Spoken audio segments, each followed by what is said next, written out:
News ಲಂಚಲ್ಲಿ ಈಗಿನ ದೊಡ್ಡ ಸುದ್ದಿ ಭೂ ಹಗರಣದ ಉರುಳು ಬಿಜೆಪಿಯ ಮತ್ತೊಬ್ಬ ಸಚಿವರ ಕೊರಳಿಗೆ ಸುತ್ತಕೊಂಡಿದೆ. ವಸತಿ ಸಚಿವ ವಿ ಸೋಮಣ್ಣ ವಿರುದ್ಧ ಲೋಕಾಯುಕ್ತ ವಿಶೇಷ ಕೋರ್ಟ್ನಲ್ಲಿ ಖಾಸಗಿ ದೂರೊಂದು ದಾಖಲಾಗಿದೆ.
ಭೂ ಹಗರಣದ ಉರುಳು ಬಿಜೆಪಿಯ ಮತ್ತೊಬ್ಬ ಸಚಿವರ ಕೊರಳಿಗೆ ಈಗ ಸುತ್ತಕೊಂಡಿದೆ.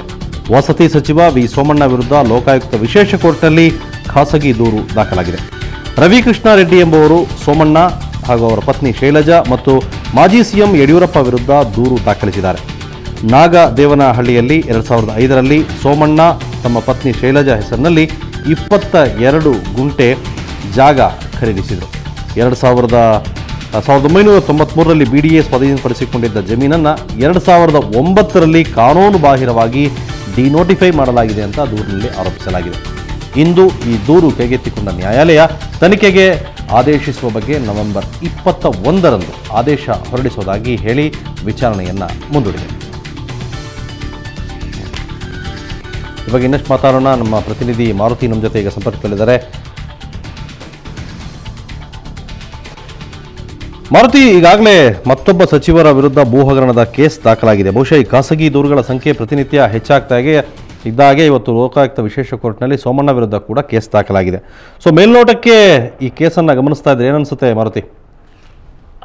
ಇದರಲ್ಲೂ ಕೂಡ ಆರೋಪಿ ನಂಬರ್ 1 ಬಿ ಎಸ್ ಯಡಿಯೂರಪ್ಪನವರ ಒಂದು ಕೈಚಳಕದಿಂದಲೇ ಈ ಒಂದು ಕೃತ್ಯ ನಡೆದಿದೆ ಅನ್ನೋದು ರಾಮಕೃಷ್ಣ ರೆಡ್ಡಿ ಆದಂತಹ ಫಿರ್ಯಾದುದಾರರ ಒಂದು ಹೇಳಿಕೆ.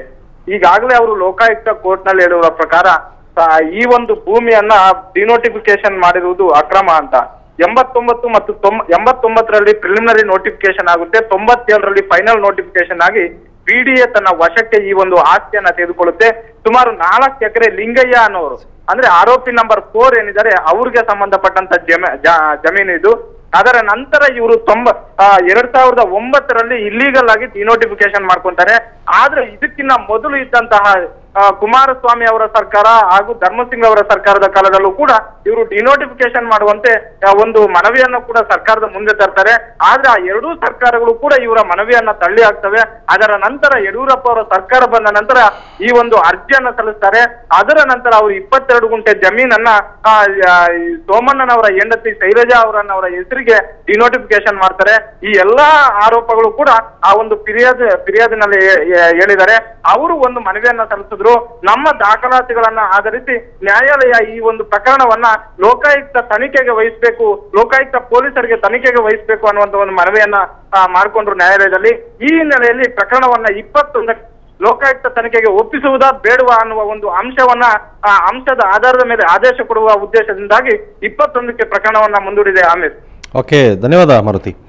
ಈಗಾಗಲೇ ಸಚಿವ ಸೋಮಣ್ಣ ವಿರುದ್ಧ ಡಿನೋಟಿಫಿಕೇಷನ್ ಪ್ರಕರಣವೊಂದನ್ನು ಖಾಸಗಿ ದೂರಾಗಿ ರವಿಕೃಷ್ಣ ರೆಡ್ಡಿ ಅನ್ನೋರು ಲೋಕಾಯುಕ್ತ ವಿಶೇಷ ನ್ಯಾಯಾಲಯದಲ್ಲಿ ಇಂದು ದಾಖಲಿಸಿದ್ದಾರೆ. ಇದಕ್ಕೆ ಸಂಬಂಧಪಟ್ಟ ವಿಚಾರಣೆಯನ್ನು ನವೆಂಬರ್ 21ಕ್ಕೆ ನಡೆಸೋದಾಗಿ ಹೇಳಿ ಕೋರ್ಟ್ ವಿಚಾರಣೆಯನ್ನು ಮುಂದೂಡಿದೆ. ಬಹುಶಃ ಇದರಲ್ಲೂ ಕೂಡ ಆರೋಪಿ ನಂಬರ್ 1 ಆಗಿ ಯಡಿಯೂರಪ್ಪ, ನಂಬರ್ 2 ಆಗಿ ಸೋಮಣ್ಣ, ನಂಬರ್ 3 ಆಗಿ ಅವರ ಪತ್ನಿ ಶೈಲಜಾ ಅವರನ್ನು ಹೆಸರಿಸಲಾಗಿದೆ.